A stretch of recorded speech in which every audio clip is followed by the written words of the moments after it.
Hello aspirants, అందరు ఎలా ఉన్నారు? బాగున్నారని ఆశిస్తున్నాను. Welcome back to my channel. ఇంకా ఎవరైతే సబ్స్క్రైబ్ చేసుకోలేదో వాళ్ళంతా సబ్స్క్రైబ్ చేసుకోండి ఫ్రెండ్స్. నెక్స్ట్, అసలు preparing group 2 is a worthy or not అనేది, అంటే అసలు గ్రూప్ 2 ప్రిపేర్ అవ్వడం కరెక్టా కాదా అనేది ఈ యొక్క వీడియోలో నేను చాలా నీట్గా డిస్కస్ చేస్తాను. రెండు విధాలుగా చూడాలి, ప్రోసు కాన్స్. మొత్తం ఇదంతా చూశాక మీకు ఒక ఐడియా వస్తుంది అనమాట. చూసుకున్నట్లయితే ఒక అభ్యర్థి గ్రూప్ 2 ఒకటే డైరెక్ట్గా ఇదే నేను క్రాక్ చేయాలి అనుకొని ప్రిపేర్ అవ్వడం వేరు, లేదు ఒక కాంపిటేటివ్ ఫీల్డ్కి వచ్చి అన్ని ఎగ్జామ్స్ చదువుతూ గ్రూప్ 2 సైడు రావడం వేరు. సో రెండు డిఫరెన్సెస్ ఉన్నాయి. కొంతమంది ఏంటంటే ఏదో ఒక జాబ్ కొట్టుకోవాలి, ఒక జాబ్ కొట్టుకుంటే చాలు అని చెప్పేసి గ్రూప్ 2, గ్రూప్ 3, గ్రూప్ 4 ఇవి ట్రై చేస్తారు. కొంతమంది అభ్యర్థులు మంచిగా సెటిల్ అవ్వాలి, మంచి రావాలి అన్న వాళ్ళు గ్రూప్ 1 స్టేట్లో అయితే లేదా సెంట్రల్ అయితే యూపీఎస్సీ లేదా ఎస్ఎస్సి ఇవి ప్రిపేర్ అవుతారనమాట. ఇప్పుడు గ్రూప్ 2కు ఉన్న ప్రోస్ ఏంటి, కాన్స్ ఏంటి డీటెయిల్గా డిస్కస్ చేస్తాను చూడండి. ఫస్ట్ కాన్స్ ఏంటంటే టైమ్లీ నోటిఫికేషన్స్ లేవండి. అంటే ఎవ్రీ ఇయర్ జాబ్ క్యాలెండర్స్ రావట్లా, దాని తగ్గట్టు నోటిఫికేషన్స్ లేవు. అంటే కాన్స్ అంటే ఏంటంటే డిసడ్వాంటేజెస్ ప్రిపేర్ అయ్యే వాళ్ళకి. సెకండ్ది ఏంటంటే high competition. Compare to the group 1 మిగతా వాటితో పోలిస్తే కాంపిటీషన్ ఎక్కువ. సో ఇది కూడా మేజర్ ఫ్యాక్టరు ఉంటుందన్నమాట. థర్డ్ది ఏం సార్ అంటే ఎక్కువ కేసెస్ జరుగుతూ ఉంటాయి. ఎప్పుడైనా సరే గ్రూప్ 2లో ఏంటంటే కేసెస్ ఎక్కువ జరుగుతూ ఉంటాయి. కోర్ట్స్ అవి ఎంకరేజ్ చేస్తూ ఉంటాయి, మిస్టేక్స్ ఉంటాయి చూడడం, అది కొంచెం టైంలీ ప్రాసెస్ ఎప్పుడు. సో గ్రూప్ 2ఏ అంటే కష్టం అనమాట. నెక్స్ట్ ఫోర్త్ది ఏంటంటే ఇవి ఓన్లీ బిట్స్ కాబట్టి ఎలా ఉంటుందంటే బుక్స్లో ఎట్లున్నది అట్లా, ఇప్పుడు మనం 10th క్లాస్ ఇంటర్ ఎలా ప్రిపేర్ అవుతాం ఆ విధంగా ప్రిపేర్ అవ్వాల్సిన మైండ్ సెట్ ఇది గ్రూప్ 2 అనేది. కరెంట్ అఫైర్స్ ఉంటాయి కానీ అది చదవకపోయినా ఎగ్జామ్స్ రాయొచ్చు బాగానే. సో ఇది కొంతమంది స్టూడెంట్స్కి కొంచెం అట్లా చదివే వాళ్ళకి ఈజీ అనమాట. నెక్స్ట్ ఫిఫ్త్ది ఏం సార్ అంటే కాన్స్ అనేది వేకెన్సీలు అండి. అంటే కొన్నిసార్లు వేకెన్సీలు తక్కువ ఉంటాయి, కొన్నిసార్లు ఎక్కువ ఉంటాయి. వేకెన్సీలు ఎగ్జాక్ట్గా ఉండవు. సో నువ్వు ఆ ఉండేదానికి మనం ఉండే ఈ యొక్క రిజర్వేషన్కి వాటికి అన్నీ ప్లే చేస్తాయి, మన జోన్స్ పరిస్థితి అన్నీ చూస్తాం అనమాట. ఇవన్నీ కాన్స్. అంటే ఏంటి, వేకెన్సీలు కానీ, టైమ్లీ నోటిఫికేషన్లు కానీ, కాంపిటీషన్ కానీ, ప్రిపేర్ అయ్యే విధానం కానీ, ఈ కేసెస్ కానీ ఇవన్నీ ఏంటంటే కాన్స్.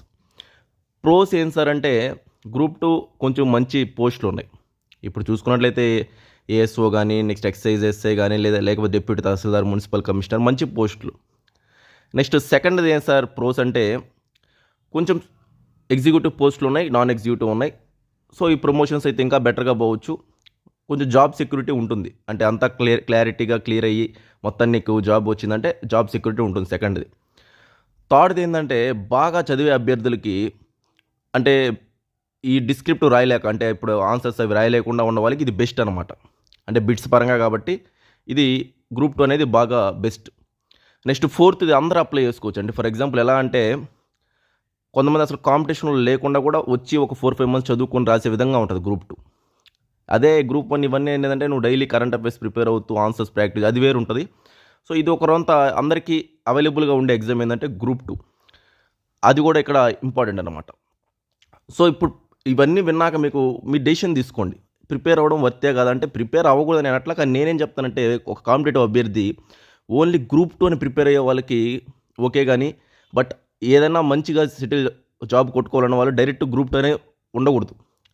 గ్రూప్ 1 ప్రిపేర్ అవ్వాలా, యూపీఎస్సీ ప్రిపేర్ అవ్వాలా, ఎస్ఎస్సీ ఏమైనా ఉంటే ఎస్ఎస్సీ ప్రిపేర్ అవ్వాలి. తర్వాత ఎప్పుడైనా నోటిఫికేషన్ వచ్చినప్పుడు మాత్రమే దానికి గ్రూప్ 2కి టైం కేటాయించండి. ఇది నా సిన్సియర్ సజెషన్.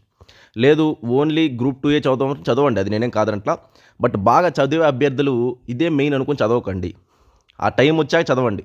నేనేం చదవద్దని నేను ఎప్పుడు అన్నాను. ఆ టైం వచ్చాక, అంటే నోటిఫికేషన్ వస్తుందని తెలుస్తుంది కదా, వచ్చిన తర్వాత 3 months అలా ఉంటుంది కదా. సో ఆ టైంలోనే ప్రిపేర్ అవ్వచ్చు మీరు అదర్ ఎగ్జామ్స్ కరెక్ట్గా చదువుకుంటే. దీని మీదే ఉంటాం, దీని మీదే అంతా అంటే కష్టం అండి. ఇప్పుడు చూడండి టైం ఎంత వేస్ట్ చేసేసుకుంటున్నారు అందరూ.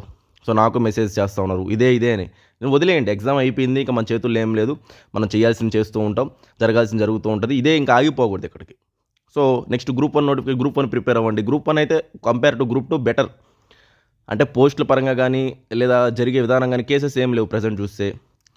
సో కొంచెం కాంపిటీషన్ తక్కువే అలాగుంటుందన్నమాట. అలాగే ఇప్పుడు చూడండి 4,300 మంది ఎంత మెయిన్స్ రాస్తున్నారు, అక్కడ 92,000 మంది మనకి ఉందన్నమాట. ఎంత కాంపిటీషన్ డిఫరెన్స్ చూసుకోండి. డిస్క్రిప్ట్ ఆన్సర్స్ ప్రాక్టీస్ చేస్తూ ఉంటే అయిపోతుంది. ఎవరు ఇక్కడ ఆన్సర్స్ ప్రాక్టీస్ చేయకుండా ఎవరు ఏం చేయలేరండి. సో డైలీ కొంచెం ప్రాక్టీస్ చేసుకుంటూ ఉన్నా సరిపోతుంది. సో ఇవన్నీ మైండ్లో పెట్టుకొని నేనేం చెప్తున్నానంటే మొత్తానికి ఒక కాంపిటేటివ్ బాగా చదివే అభ్యర్థులు ఏంటంటే గ్రూప్ 1 కూడా ఫోకస్ చేసుకోండి. లేదు సార్ మేము ఓన్లీ గ్రూప్ 2, గ్రూప్ 3 ఈ బిట్స్ పరంగానే చూస్తామంటే ఈ ఎగ్జామ్స్ రాసుకోండి. నేనేం కాదన్ను. అంటే చాలామంది ఏంటంటే బాగా చదివే వాళ్ళు కూడా ఆగిపోతున్నారు గ్రూప్ 2 దగ్గర. ఎందుకు మీరు లైఫ్లో చేయాల్సి ఎన్నో ఉన్న అచీవ్మెంట్స్ అది మీరు ఒకసారి గుర్తు చేసుకోండి అనేది ఈ వీడియో. ఓకేనా? సో మీకేమనిపిస్తుందో కింద కామెంట్ చేయండి. ఓకే ఫ్రెండ్స్, అయితే ఉంటాను. థ్యాంక్ యూ అండి. బాయ్ అండి.